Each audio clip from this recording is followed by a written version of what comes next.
Pada peringatan Hari Buruh 2026, Presiden Prabowo Subianto sempat menyinggung soal potongan komisi ojek online yang selama ini menjadi perdebatan antara driver dan perusahaan aplikasi.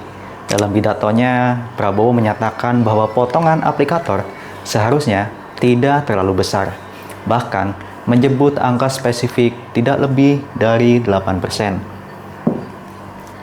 Tidak lama setelah itu, pemerintah menerbitkan Peraturan Presiden Nomor 27 Tahun 2026 tentang perlindungan pekerja transportasi online. Salah satu poin yang paling banyak dibahas adalah pembatasan potongan komisi aplikator maksimal 8%. Bagi para driver, ini tentu kabar baik, karena semakin kecil potongan aplikator, semakin besar bagian pendapatan yang bisa mereka bawa pulang.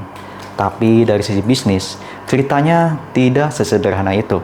Karena komisi inilah yang selama ini bertahun-tahun menjadi salah satu sumber pendapatan utama perusahaan seperti Gotoh ini.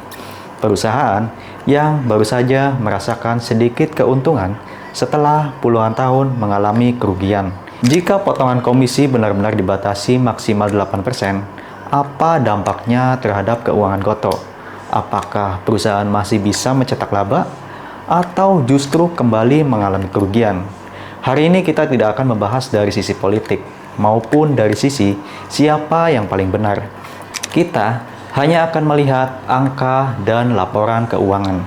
Karena kebetulan Gotoh belum lama merilis laporan keuangan kuartal pertama tahun 2026. Dan dari laporan keuangan itulah kita bisa membuat simulasi sederhana untuk melihat seberapa besar dampak aturan komisi 8% ini terhadap bisnis mereka.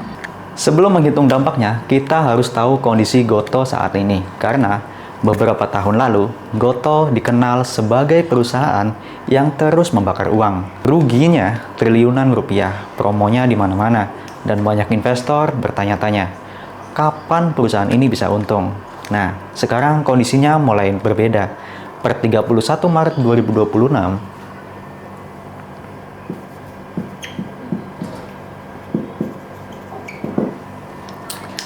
Gotoh mencatat laba bersih kurang lebih 170,7 miliar rupiah. Angka ini memang belum terlalu besar jika dibandingkan ukuran bisnisnya, tetapi ini menunjukkan bahwa Gotoh mulai keluar dari fase rugi dan mulai mencetak keuntungan.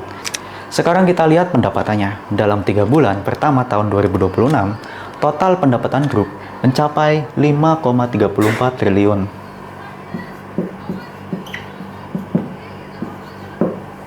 Pendapatan ini berasal dari beberapa lini bisnis. Yang terbesar adalah layanan on-demand dan logistik atau ODS.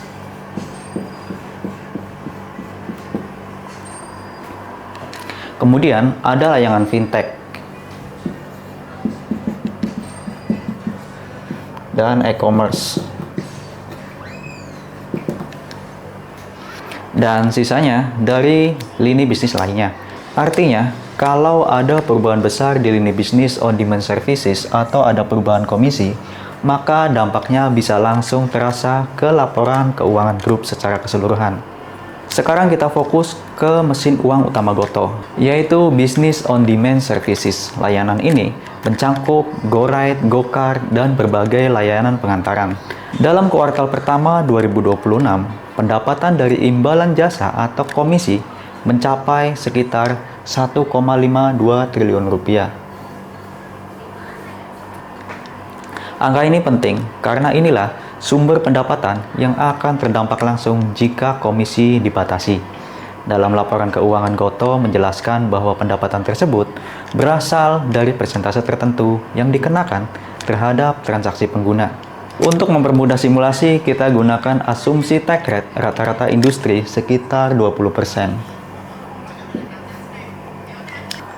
Kalau pendapatan komisi 1,52 triliun rupiah ini berasal dari take rate 20%, maka total GTV Gotoh sekitar 7,6 triliun rupiah.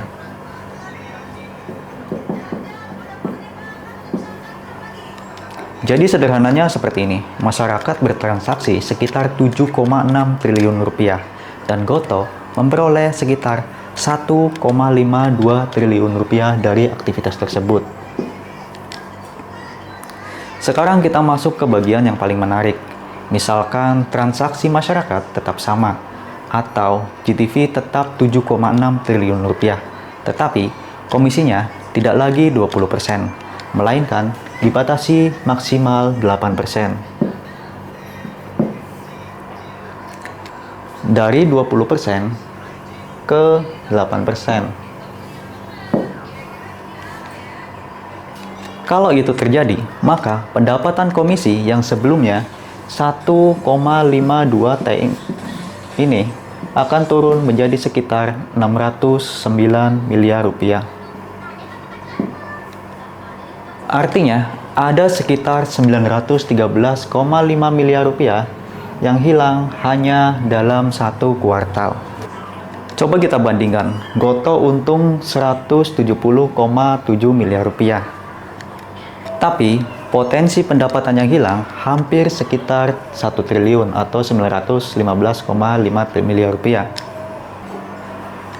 Di sini mulai terlihat kenapa pasar sangat memperhatikan isu ini. Dan mungkin ini juga yang menjelaskan kenapa per hari ini harga saham Gotoh terparkir di Rp50 per lembar. Ini bukan angka kecil. Dalam waktu hanya 3 bulan, hampir 1 triliun pendapatan hilang. Kalau dihitung terhadap total pendapatan grup, penurunannya mencapai 17%. Dan itu hanya akibat dari perubahan aturan. Dan sekarang pertanyaan utamanya, apakah Gotoh masih bisa untung? Kalau kita membuat simulasi sederhana dan menganggap seluruh biaya perusahaan tetap sama seperti ini, maka jawabannya laba bersih 170,7 miliar ini tidak cukup untuk menutupi kehilangan pendapatan sebesar 915,5 miliar rupiah ini. Secara matematis, posisi keuangan Gotoh akan berubah dari laba menjadi rugi sekitar 742,8 miliar rupiah. Disinilah banyak orang mulai memahami betapa sensitifnya model bisnis platform digital terhadap perubahan komisi.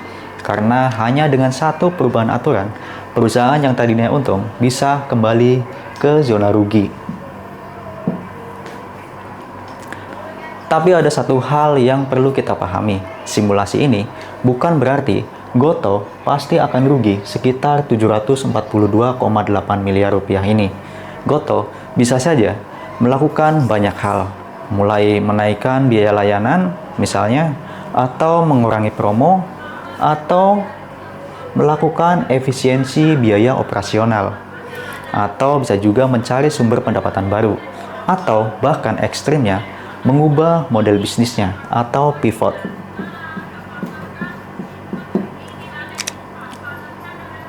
Namun simulasi ini tetap memberikan gambaran yang menarik bahwa komisi bukan sekedar angka kecil, melainkan salah satu hal utama atau fondasi yang menopang profitabilitas perusahaan ini.